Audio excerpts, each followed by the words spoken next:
মাঝে মধ্যে বন্ধ করতে পারি, মাঝে মধ্যে ধরতে পারি, সেজন্য আমি আপনাদের তো প্রশ্ন করছি।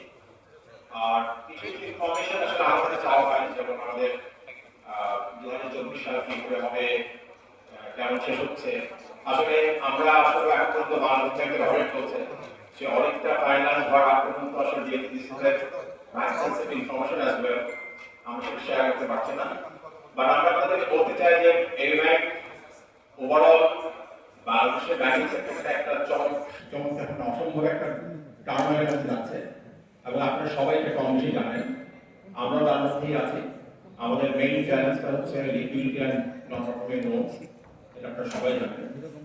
তো নন পারফর্মিং লোনসে আসলে আমরা 5 অগস্টের পর থেকে যেসব কাস্টমারকে আমরা কোনো নাগাল পাইতাম না বা তাদেরকে লিস করতে পারতাম না, তাদেরকে লিস করা যাচ্ছে, কিন্তু ক্যাশ পয়সা আসলে কোথায় আছে বুঝতে পারছি না। কারণ যখন রিকভারি হয়, রিসিল হয়, সেই ডাউন পেমেন্টগুলো আমরা দিতে পারছি না, আমরা চেষ্টা করছি দেওয়ার জন্য। অথবা আমরা বিভিন্ন সময় যখন পুরাতন সিকিউরিটি বিক্রি করার চেষ্টা করছি, সেই সিকিউরিটি বিক্রি করার জন্য যে টাকা লাগবে, ক্যাশ টাকা, সেই টাকা আসছে না। সো সবাই একটু স্কেপটিক্যাল অবস্থা আছে আমার মনে হয়। সো বাট তার মধ্যে সবাই কাজ করে যেতে হবে। আমরা চেষ্টা করছি, আপনাদের সহযোগিতা চাই, এবং আমরা চাই যে আপনাদের বস্তুনিষ্ঠ এবং আপনাদের কনস্ট্রাকটিভ যে রিপোর্টিংগুলো হয় সেটা আমাদের দেশের জন্য অবশ্যই এবং আমাদের জন্য যেন অর্থবহ হয়ে ওঠে। সো আর আমি এর কথা বলার পর ইনশাআল্লাহ আপনারা আপনাদের ইফতারটা এনজয় করেন। এবং আমরা ইনফ্যাক্ট কোভিডের আগে রেগুলার বেসিসে করতাম, কোভিড হওয়ার পর থেকে আসলে আমরা একটা গ্যাপ পড়ে গেছে। আশা করছি আপনাদের সঙ্গে আমাদের বিভিন্ন সময় আরো বেশি করে ইন্টারাকশন হবে, so that we can understand each other.